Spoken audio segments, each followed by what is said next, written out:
வணக்கம். ஹலோ, வணக்கம் மேடம். வணக்கம் சார், உங்களோட பேர் சொல்லுங்க. செந்தில்குமார். எங்க இருந்து சார் பேசுறீங்க? புதுக்கோட்டை. சொல்லுங்க சார், நீங்க யாருக்காக சுவாமிஜி கிட்ட பேசணும்?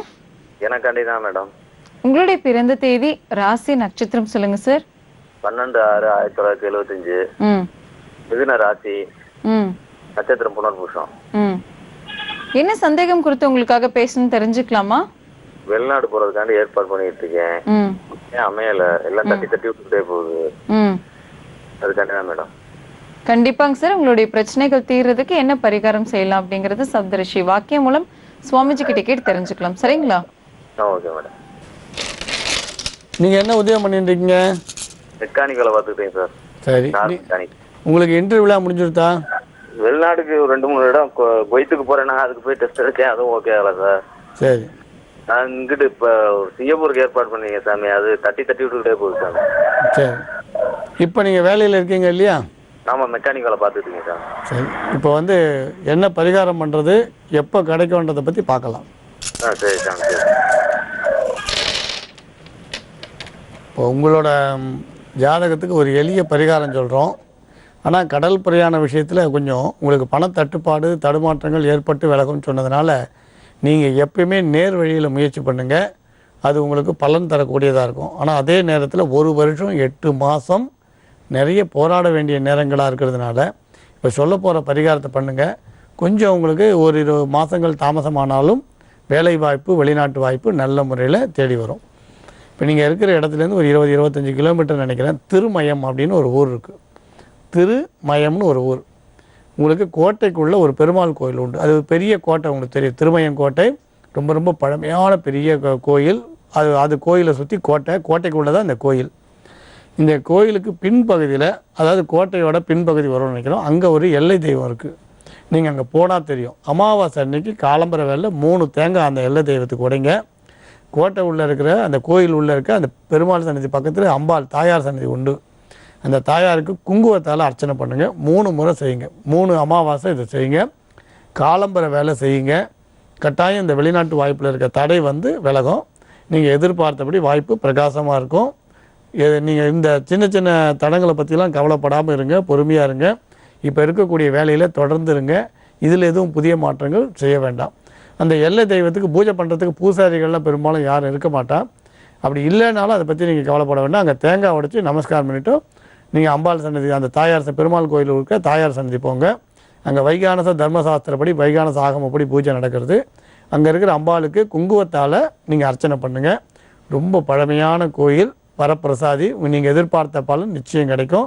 சப்தரிஷி வாக்கியப்படி உங்களுக்கு வெளிநாட்டு வாய்ப்பை இது தேடி தருன்றதுல சந்தேகம் வேண்டாம்.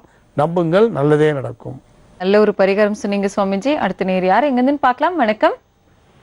வணக்கம், சுமதிங்க. எங்க இருந்துமா பேசுறீங்க? கோயம்புத்தூர்ல இருந்து பேசுறேங்க. நீங்க யாருக்காக சுவாமிஜி கிட்ட பேசணுமா? குடும்பத்துக்காக தான் பேசணுங்க. சரிங்கம்மா, உங்களுடைய பிறந்த தேதி, ராசி, நட்சத்திரம் சொல்லுங்க. என்னோட பிறந்த தேதி 17/7/1983. ராசி துலாம் ராசி, நட்சத்திரம் சித்திரை. எங்க வீட்டுக்காரர் பேருங்க ஆர் வெங்கடேஷ். பிறந்த தேதி 20/10/1974. ராசி தனுசு ராசி, நட்சத்திரம் மூல நட்சத்திரம்ங்க.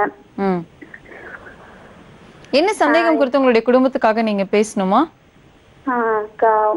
தொழிலை பத்தி தான் பேசணுங்க. முதல் விவசாயம் பண்ணிட்டு இருந்தாருங்க. அப்புறம் அது ரொம்ப லாஸ்லயே போயிட்டு இருந்துச்சு. இப்ப அந்த விவசாயத்தை விட்டுட்டு ஒரு பாக்கு இது பண்ணிட்டு இருக்கிறாரு, பிசினஸ் பண்ணிட்டு இருக்கிறாருங்க. வெளியில வாங்கி அதை செலக்ட் பண்ணி சேல்ஸ் பண்றதுங்க. அந்த தொழில் ரொம்ப இப்ப டல்லா இருக்குதுங்க. அதுக்காக சுவாமிஜி கிட்ட பேசணுங்க.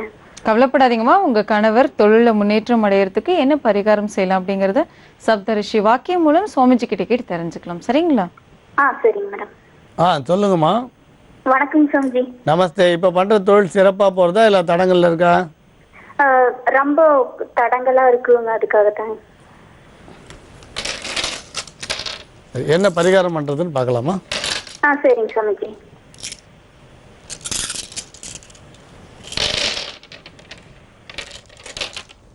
உங்கள் ஜாதகத்துக்கு விவசாயத்தை முழுக்க விட்டாலும் அது சார்ந்த ஒரு சின்ன சின்ன தொழிலை மட்டும் செய்துட்டே வர சொல்லுங்க, நிறுத்த வேண்டாம். உதாரணம், இப்போ நெல் பயிர் பண்ண முடியலைன்னா ஒரு அவரை கொடி போடுறது, அல்லது பாவக்காய் கொடி போடுறது. அதாவது கொடியில் காய்க்கக்கூடிய உங்களுக்கு இப்போ என்னென்ன காய்கறி உண்டோ அதை செய்ய சொல்லுங்கள். கொடியில் காய்க்கக்கூடிய காய்கறியாவது குறைஞ்சபட்சம் பண்ண சொல்லுங்கள்.